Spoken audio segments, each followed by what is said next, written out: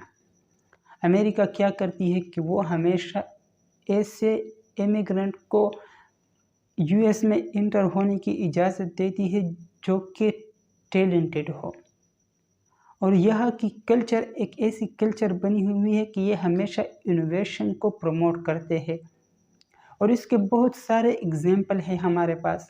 اگر آپ دیکھو البرٹ آئنسٹائن جو کہ ایک جرمن سائنٹسٹ تھے، لیکن وہ امریکہ میں آئے اور ان کو وہاں سے شہرت ملی۔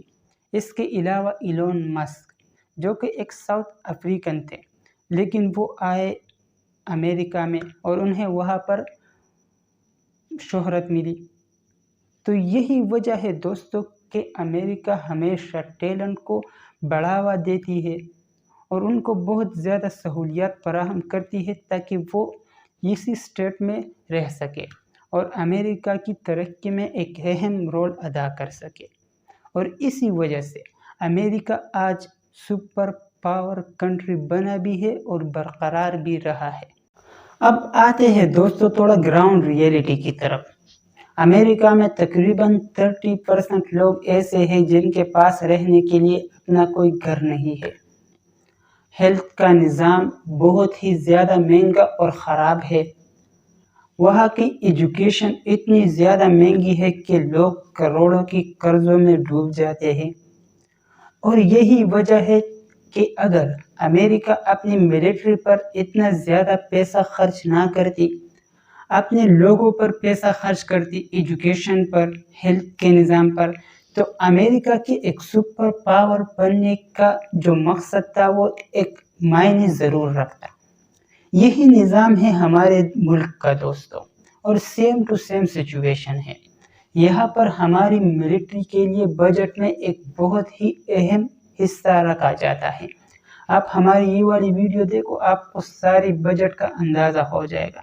یہاں پر جو ہیلتھ کا نظام ہے، جو ایجوکیشن سسٹم ہے، اس کے علاوہ جتنے اخراجات ہیں روزمرہ کے، یعنی پیٹرول، گیس وغیرہ، اس کے لیے عوام کو جو بجٹ میں حصہ دیا جاتا ہے وہ ہے تقریباً 100 میں سے 4%۔ باقی جتنا بھی ہے یہ آپ لوگوں کو پتہ چل جائے گا کہ کہاں پر جاتا ہے۔ حکومت کو چاہیے کہ وہ ٹیلنٹ کو اپنے پاس رکھے۔ یہی وجہ ہے کہ یہاں پر لوگ ڈگریاں لے لیتے ہیں اور باہر کے ملکوں میں چلے جاتے ہیں ایک اچھی سیلری اور اچھی سہولت کے لیے، تاکہ وہ اپنی زندگی آسانی سے بسر کر سکیں۔ اب حکومت کو یہاں پر چاہیے کہ وہ انہی لوگوں کو اپنے پاس رکھے، ان کو ایسی اپرچونٹی پرووائڈ کرے تاکہ یہ لوگ باہر ملکوں میں نہ جا پائے اور یہ لوگ اپنے ملک میں رہ سکے اور ملک کی ترقی میں ایک اہم رول ادا کر سکے۔ امید ہے آپ لوگوں کو آج کی ویڈیو میں تھوڑا بہت سیکھنے کو ملا ہوگا۔ اگر آپ لوگوں کو یہ ویڈیو پسند آئی ہو تو اس کو اپنے دوستوں کے ساتھ شیئر کریں، ہمارے چینل کو سبسکرائب کریں۔ ملتے ہیں آپ لوگوں سے کسی اور ویڈیو میں، تب تک کے لیے اپنا خیال رکھیے گا، ہمیں دعاؤں میں یاد رکھیے گا۔ اللہ حافظ۔